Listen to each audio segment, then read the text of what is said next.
I want to tell you about this amazing app I downloaded for my phone. Then, if you're still listening, I'll tell you about the Cutter. It was a fortune-telling app. Nothing spectacular. It would just show a little old lady with a crystal ball. She'd swirl her hand over the object as this creepy little tune would play over and over, accompanied by a tinny sound of whistling wind and howling wolves. I suppose she was intended to be a gypsy.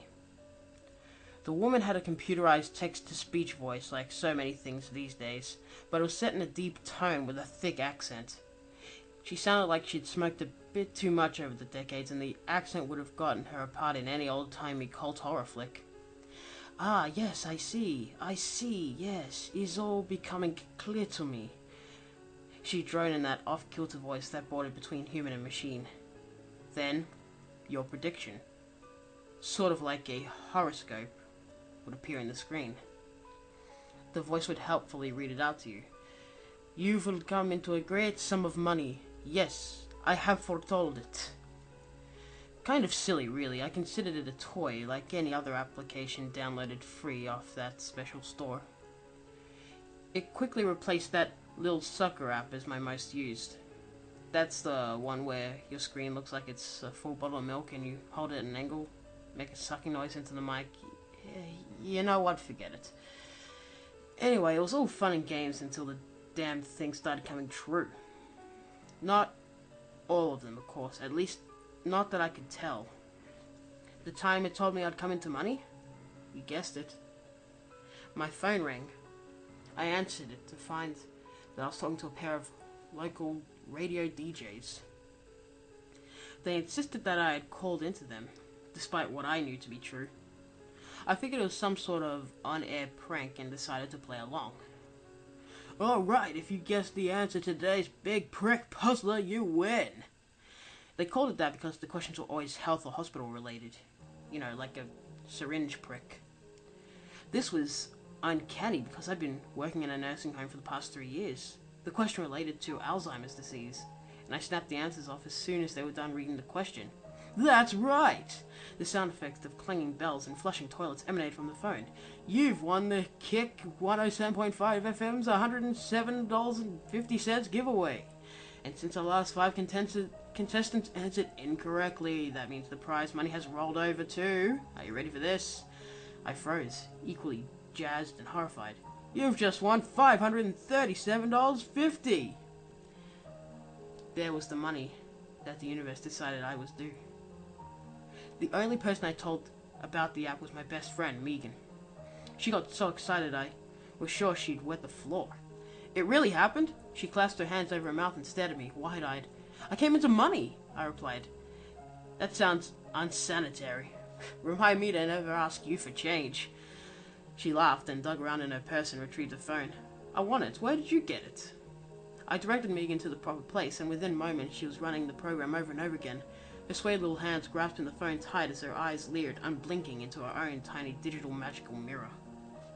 The program spoke its usual opening, and then came out with a prediction.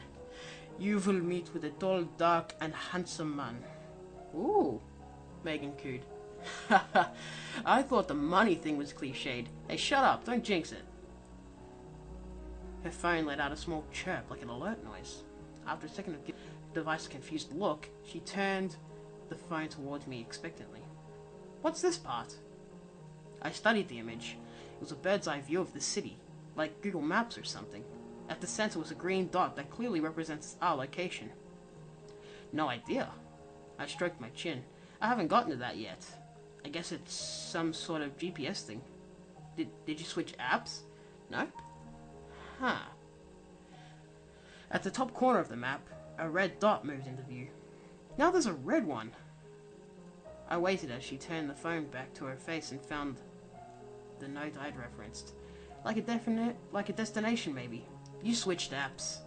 "Fine, whatever." We both put our toys away and got ready to go out at night. There was a bar downtown where everyone knew us for all the wrong reasons, and if we didn't show up, they'd have nothing to complain about tomorrow. Megan hailed a taxi as I hung by the building and smoked a cigarette. She hated the thing, so I automatically knew which way was downwind. She couldn't have been more than 30 feet from me when it happened. just as he waved down a taxi, trying to look as adorable and needy as possible, when someone stepped out of the alleyway just beyond where she stood. The man was tall, dark. He wore a blackened hooded sweatshirt and had something tied over his nose and mouth. He strolled up to Megan like any pedestrian in a hurry to pass her by, but as he drew closer, I noticed something out of the ordinary. In his hand, there was a glimmering wedge of silver. A knife. Before I could form any real thought on the matter, the man had quickly drawn the blade across Megan's throat. As she crumpled to the sidewalk, more surprised than in pain, the man darted back into the alleyway that he had come from. I screamed. The driver of the taxi took off with a screech. In covering the distance between my smoking spot and my friend's bleeding body, I retrieved my phone and began to call 911. Megan! I shook her shoulder. Megan! I rolled her onto her back, and as soon as I did, her head all but rolled free from her body. What was left of her neck was just a sinew and sputtering gore, allowed her pale, frozen face to turn in an unnatural direction. Oh, God! Her phone had spilled out onto the pavement. On its screen, the red dot was quickly moving away from the green. The police took me for hours. At least, I think they did, as I hadn't thought to keep track of the time. I sat in a squad car and watched with horror as they set about covering the body, putting up tape and marking anything that might be evidence. It was like watching a colony of ants disassembling their massive prey. They didn't want me to watch, but I couldn't be dissuaded. I felt like turning away would be allowing her dignity to go unprotected. At least this way I knew for sure they were being thorough and respectful. I didn't want any battle-hardened cop standing over and making some sort of clever joke about her condition. I told the officer who interrogated me everything I knew, which was basically nothing. I told him about the phone, the dot that seemed to draw close, then flee after the murder, and he said he'd look into it. I insisted that he actually do so, as opposed to just saying that to make me feel better. I took the subway home after that. I don't know how to explain it, but I was in no mood to hail a taxicab now, and the idea of being around a large group of people actually made me feel safer. The way that cab driver took off, it drove home the idea that I was totally and completely alone at this point. The bustle down there, below the streets, was indeed comforting. For all these people, there was nothing to be concerned about. No hooded killer just above. They were just oblivious and faceless. That allowed me to pretend I was the same. I took out my phone and studied it as the great horde of mindless cattle, myself included, waited on the platform. The fortune teller program seemed to work as normal. The only reason I hadn't taken a look at it earlier was the complete shock of what had just happened. I completely forgotten pretty much everything outside the grisly murder scene. Ah, I see. Yes, it is all becoming clear to me. I looked for any watermark or other indication of who made the application. You will meet a tall, dark, and handsome man. My blood ran cold. I drew a sharp breath.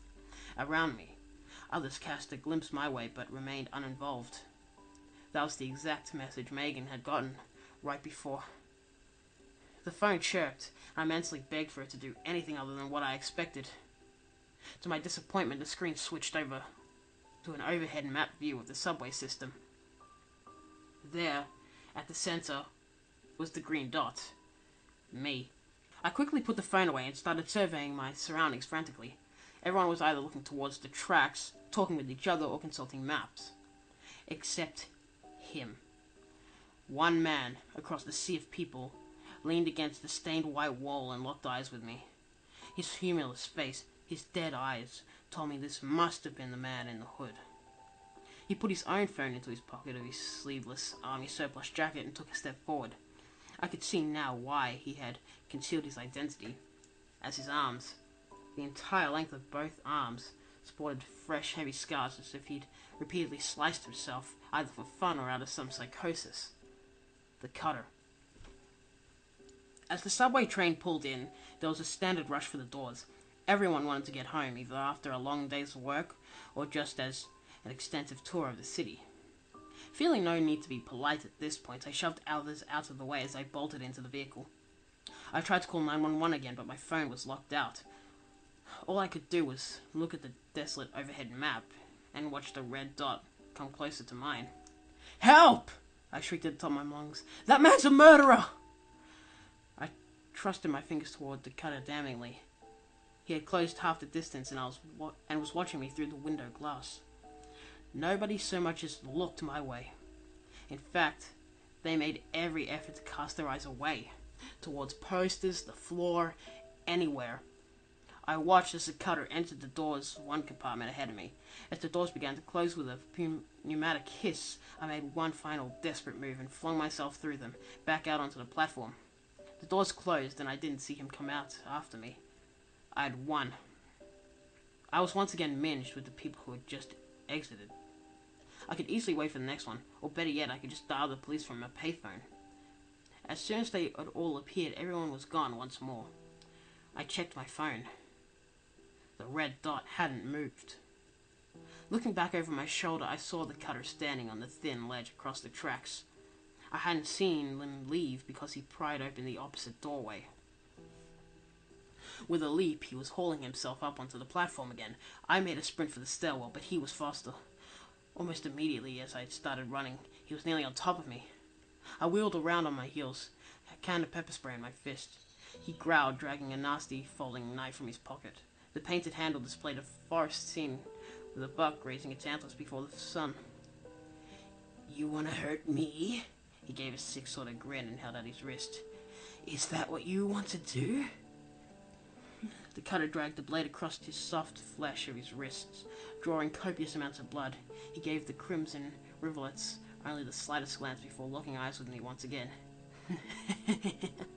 "You can't hurt me." He charged. The stream of pepper spray met his eyes, nose, and mouth, and he let out a deep-throated scream.